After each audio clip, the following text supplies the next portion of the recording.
کا ایک سب سے چھوٹا بچہ جو ابھی تقریر کے میدان میں قدم رکھ رہا ہے، محبتوں کے شہر مظفر نگر کی وادیوں سے وہ بچہ چل کر آپ کے بیچ آیا ہے۔ میری گزارش ہے آپ سے اس بچے کا خطاب سنیں، بیان سنیں 2-3 منٹ، اور اس بچے کا حوصلہ افزائی کرنا یہ آپ کی ذمہ داری ہے۔ میں گزارش کر رہا ہوں عزیز القدر گرامی محمد صادق سلمہ سے وہ آئے اور اپنے متعینہ وقت میں اپنے خیالات کا اظہار کریں۔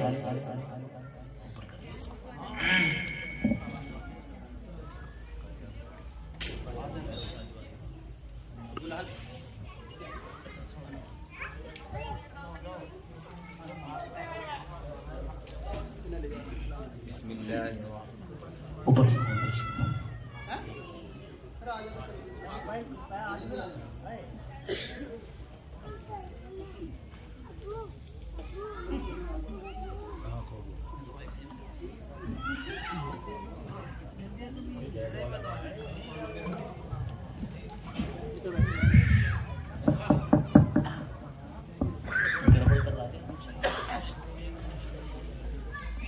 بسم اللہ الرحمن الرحیم انما یخشى اللہ من عباده العلماء وقال النبی صلی اللہ علیہ وسلم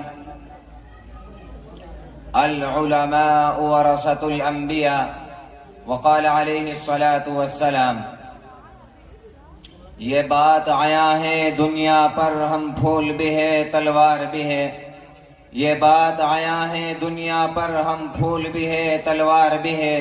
یا بزم جہاں مہکائیں گے یا خون میں نہا کر دم لیں گے، اور سوچا ہے کبھی لب کچھ بھی ہو ہر حال میں اپنا حق لیں گے۔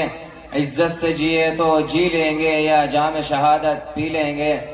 میرے محترم بزرگوں دوستوں، اللہ تبارک و تعالیٰ کا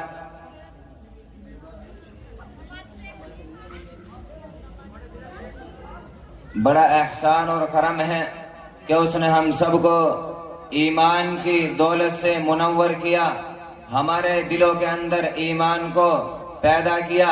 اللہ تبارک و تعالیٰ کا یہ احسان ہے۔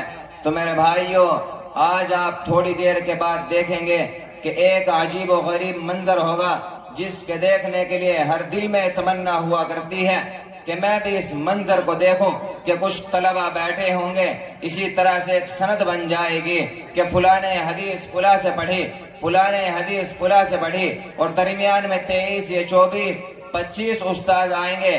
پھر ہمارا یہ سلسلہ سیدنا حضرت ابو ہریرہ رضی اللہ تعالی عنہ تک پہنچ جائے گا۔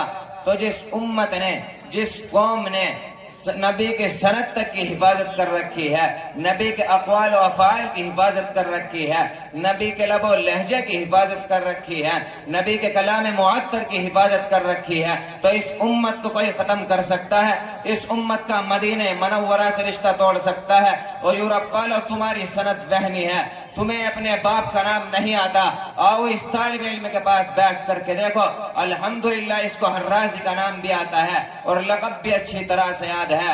میرے بھائیوں، آج ہم لوگوں نے ان علماء کی قدر کرنی چھوڑ دی، ان طلباء کی قدر کرنی چھوڑ دی۔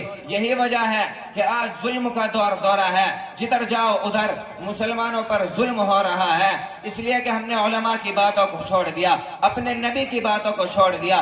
صحابہ کرام کے پاس کون سی کتاب تھی؟ جس میدان میں اترا کرتے تھے وہی فاتح بن جایا کرتے تھے۔ نبی پاک علیہ السلام کی بات کو اپنے سینے مقدس میں انہوں نے اتارا تھا، اللہ تبارک و تعالیٰ کی دی ہوئی کتاب پر وہ چلے تھے۔ میرے بھائیوں، ایک صحابی نبی پاک علیہ السلام کے پاس تشریف لائے اور کہنے لگے، ایک حافظ قرآن کا مرتبہ بتا دیجئے۔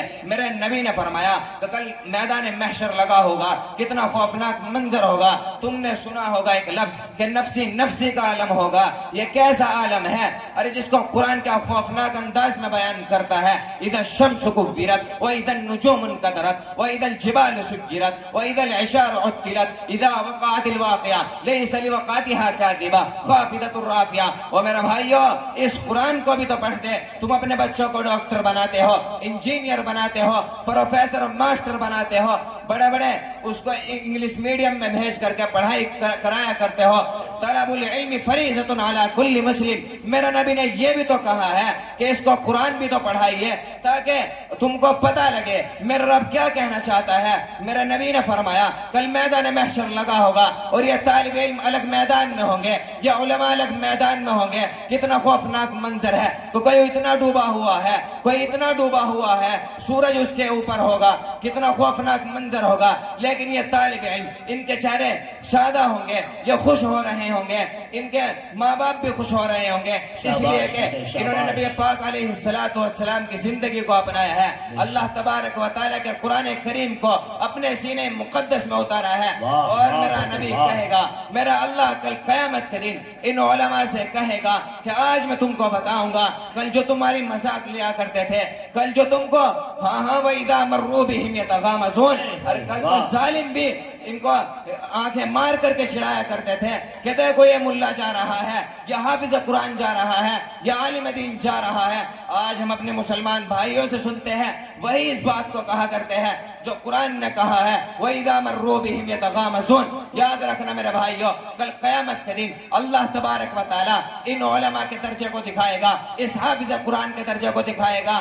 کل جب جنت کی پہلی سیڑھی پر یہ قدم رکھے گا, اس کو روک دیا جائے گا. اب میرا اللہ کہے گا کہ ہمارے بندے رک جا, میں تجھ کو دیکھتا تھا تو ان چولے کے اس مدرسے کے اندر رات کی تنہائیوں میں اٹھا کرتا تھا, میں تجھ کو دیکھتا تھا, تو میرا کلام کو اپنے سینے میں لیا ہوئے کبھی رات کے 2 بجے اٹھ کر آیا کرتا تھا, اپنے ہاتھوں کو میری بارگاہ میں اٹھایا کرتا تھا. رب کعبہ کی قسم, مجھ جیسے گناہگار نے گناہ کر کے اور ظالم نے ظلم کر کر کے اس زمین کو اتنا بھر دیا ہے کہ اللہ اپنا عذاب آسمان سے زمین پر نازل کرتا ہے. لیکن یہ ان چولی کا طالب علم اللہ تبارک و تعالیٰ اس کی برکت سے جب رات کے 2 بجے اٹھ کر کے اللہ کی بارگاہ میں رو رہا ہوتا ہے تو اس عذاب کو بھی میرے بھائیوں اللہ اٹھا لیا کرتے ہیں. یہ طالب علم کی برکت ہے, یہ علماء کی برکت ہے کہ اللہ ان فضاؤں کو مہکا رہا ہے. تو میرے بھائیوں میں آیا ہوں چل کر کے اپنے نبی کی بات کو لے کر. ہاں میرے نبی نے اس تعلیم کو سکھایا ہے, صحابہ نے یہاں تک پہنچایا ہے. جاؤ بدر کے میدان سے جا کر کے پوچھو, تم کو پتہ لگے گا یہ علم کیسے آیا ہے. تو میرے بھائیو مختصر وقت ہے, میں اپنی بات کو ختم کرنے جا رہا ہوں. ان طلباء کی قدر بھی کرنی ہے, ان علماء کی قدر بھی کرنی ہے. جو ہمارے علماء بتایا کرتے ہیں اسی پر ہم کو چلنا ہے انشاءاللہ ثم انشاءاللہ. آنے والا وقت بھی گزر جائے گا, جو لوگ کہا کرتے ہیں, جو ان کو بدنام کرنے کی کوششیں کیا کرتے ہیں, سب ناکام ہوگے انشاءاللہ. ارے صحابہ نے نبی پاک علیہ السلام کی بات کو مان کر وہ اس قرآن کریم کو لے کر آگے بڑھے تھے. اللہ تبارک و تعالیٰ نے ان کو فاتح بنایا تھا. تو میرے بھائیوں ہم کو ان کی قدر کرنی ہے, ان علماء کی قدر کرنی ہے, نبی پاک علیہ السلام کے طریقے پر چلنا ہے, اللہ تبارک و تعالیٰ کی دی ہوئی کتاب پر چلنا ہے. اور میرے بھائیوں جب تم عمل کرو گے, جب نبی کے طریقے پر چلو گے تو اللہ تبارک و تعالیٰ تمہارے راستوں کو بھی آسان کرے گا. اللہ تبارک و تعالیٰ مجھ کو کہنے سننے سے زیادہ عمل کرنے کی توفیق عطا فرمائے. ماشاءاللہ.